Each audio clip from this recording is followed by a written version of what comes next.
today we are gonna make a favorite for everyone. It is chicken piccata meatballs. If you've never had piccata before, welcome to planet Earth. I feel like it's a pretty popular Italian dish. It's got like a lemon butter caper sauce on it. So today we're gonna make delicious meatballs, make a delicious lemon butter caper sauce, and we're gonna have chicken piccata meatballs. First thing we've got, and this is really important, your ground chicken. You're gonna wanna ask your butcher to do this for you. Some grocery stores already have it ground, but you want the dark meat. You want chicken thighs ground up, or else you're gonna have a drier meatball. This does work with ground chicken breast, but strongly encourage you to ask for ground chicken thighs. This also would be fine to do with dark meat turkey as well, if that's all that you can find. So I've got 1.5 pounds of the ground chicken. We are also going to add in all of our flavor to the meatballs. So we're gonna start off with salt. I'm gonna do a teaspoon of kosher salt, 1/2 teaspoon freshly ground black pepper. I'm doing garlic powder, about 1/2 teaspoon. You're gonna do about 2 tablespoons minced parsley. I'm gonna do some panko. You don't need the whole egg with this because the ground dark chicken meat is already nice and moist. You need the egg yolk and the panko to bind the meatballs. We're gonna bring that brightness into the meatballs and in the sauce. So we're gonna do 1/2 of a lemon zested. All right, let's mix our chicken mixture. We are going to roll these up into meatballs, cookie scoop. And we're gonna roll them about 1 inch, like so. And because you're working with ground chicken meat, it can get a little bit sticky. So damp hands help if you're having a hard time, for whatever reason, rolling your meatballs. Nice and light when you roll, and they won't get so stuck to your hands. I rolled all the meatballs. All right, let's take this over here. I'm gonna wash my hands off. Time to brown up our meatballs. About medium-high heat, olive oil. I would go nonstick for this one if you have a good nonstick skillet. And I like to use a deeper skillet because we're gonna make a sauce. So nonstick, deep skillet, large. Okay, we're putting in our meatballs. We're gonna brown them on both sides. They don't have to be fully cooked through. We just want a nice brown because we're gonna put them in that gravy later, that sauce. You're gonna want a beautiful brown sear like so. And once those are brown, flip them over, do the other side, another 2 to 3 minutes. While we're browning on that side, mince up 3 cloves of garlic. All right, now that they're browned on both sides, remember, they're not fully cooked through yet. They're gonna cook through in the sauce. We're gonna set them aside on a clean plate. Okay, we're gonna reduce the heat to medium-low, and I'm gonna add in 2 tablespoons of butter. All right, with the butter, we're gonna add in our garlic, a little bit of crushed red pepper flakes, optional. Saute that for just like 30 seconds to a minute. You don't want that garlic to burn. And now here is where we're gonna make a little roux, AKA what's gonna thicken our sauce and gravy where it's got a beautiful consistency. So I'm gonna add in just a tablespoon of cassava flour. This is a grain-free flour.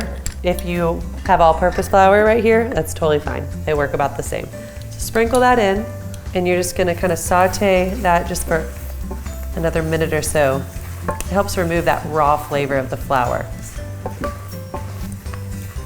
Dry white wine was going in next. You could use just a little bit of extra broth here if you don't have wine lying around, but this does give it like that little zip of acidity that you want. I always have a bottle of white wine open in my kitchen for cooking. So about 1/4 cup while whisking. And then continue to whisk. And we're gonna pour in some broth. I got about 3/4 cup low sodium chicken broth right here. You just wanna make sure you're whisking while you're stirring it so it all gets well combined. Now the sauce is gonna look a little bit loose right off the bat, but as it cooks, it's gonna tighten up. Next up, let's toss in our capers. 2 tablespoons drained capers.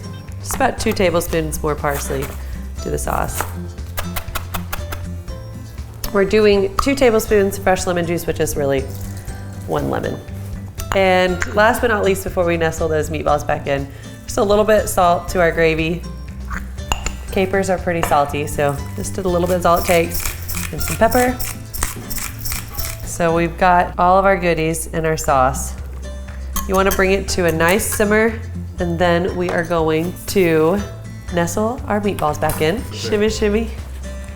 We got a little shimmy action. Okay, we got our meatballs in the sauce. We're gonna reduce the heat so it's just simmering lightly.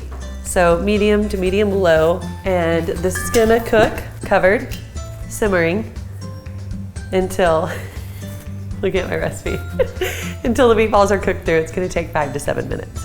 So, that's it. Let's try it. It's been time. We've cleaned the kitchen. And our meatballs are ready. You can tell the sauce has thickened nicely. Oh, we got that beautiful piccata sauce down there. And now we're gonna serve them up. So you can really serve these however you like. They're great over potatoes, they're great over rice, they're great over orzo, they're great over pasta, which is what I have today. A little bit of linguine here that I've just tossed in a little bit of olive oil. I'm gonna make a little nest. I'm gonna do 2 plates today. A good start with this dish goes a long way because you want something to enjoy this sauce with. Oh, wrong plate. I'm losing it. Spoon a little bit of that delicious piccata sauce over the nudes. And then we can top it off with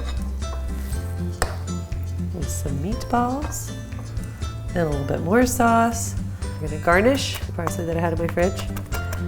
I like a little bit of fresh red pepper flakes. I'm gonna do that on the top of mine. This is a great dish. It speaks for itself. It's beautiful, it's delicious, it's classic, and it's a family favorite. So I hope you will enjoy making this one as much as me and my family do. Let me give it a taste. Just going for the meatballs. No dry chicken meatballs in this kitchen. These are tender, delicious, lemony. You got the brininess from the capers and extra garlicky. Oh, here they come. I've got a meatball for you to taste. Cut that one in half. Whoa, okay, we're going for it. We have really good manners right here. Take a bite. Good. That is the best thing ever. Cheers. You can find this recipe and many more on thedefineddish.com, and we are going to link this recipe below.